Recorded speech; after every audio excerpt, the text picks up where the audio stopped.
ક્યારે છે નિર્જલા એકાદશી? કેમ લોકો વર્ષભર જુએ છે તેની રાહ?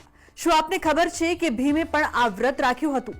જેઠ માસમાં શુક્લ પક્ષની એકાદશી તિથિએ નિર્જલા એકાદશીનું વ્રત રાખવામાં આવે છે। ત્યારે જાણીએ નિર્જલા એકાદશીના વ્રત અને પૂજાનું શું છે મહત્વ। નિર્જલા એકાદશીના વ્રતમાં અન્ન જળનો ત્યાગ કરવામાં આવે છે। આ વ્રત વર્ષમાં એક જ વાર રાખવામાં આવે છે। જે વ્યક્તિ સમગ્ર વર્ષ દરમિયાન કોઈ એકાદશી વ્રત નથી રાખી શકતા તેઓએ નિર્જલા એકાદશીનું વ્રત રાખવું જોઈએ। આવું કરવાથી આપને તમામ એકાદશી વ્રતોનું પુણ્ય પ્રાપ્ત થાય છે। તમારા તમામ પાપ અને કષ્ટ મટી જશે। ભગવાન વિષ્ણુની કૃપાથી આપને મોક્ષની પણ પ્રાપ્તિ થશે। નિર્જલા એકાદશીના મહત્વની જો વાત કરવામાં આવે તો વેદ વ્યાસજીના કહેવા પર ભીમે નિર્જલા એકાદશીનું વ્રત રાખ્યું હતું, જે તેમના માટે ખૂબ જ મુશ્કેલ પણ હતું, પરંતુ નરકમાં જવાના ડરથી તેમણે વેદ વ્યાસજીની આ સલાહ માની હતી।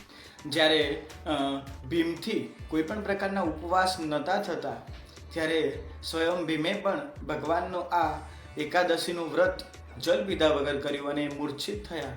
એના પછી ભગવાન નારાયણની કૃપાથી એમને સર્વસ્વ જીત પ્રાપ્ત થઈ છે। મનુષ્ય જીવનોમાં પણ આપણે સર્વએ આ ઉત્તમ પ્રકારનું વ્રત કરવું જોઈએ, કારણ કે ભગવાનની એકાદશીનું જે મહત્વ છે એ 12 એકાદશીનું ફળ આપવાવાળું છે। સવારમાં પીત કલરના વસ્ત્ર પહેરી ભગવાન નારાયણની ધૂપ દીપ નૈવેદ્ય થકી તિલક કરી પૂજા કરવી જોઈએ અને વિષ્ણુ સહસ્ત્રના પાઠ કરવા જોઈએ। ઓમ નમો ભગવતે વાસુદેવાય આ મંત્રનો જાપ કરવો જોઈએ। સાંજના સમયમાં ફરીથી ભગવાન નારાયણની સેવા પૂજા કરવી જોઈએ।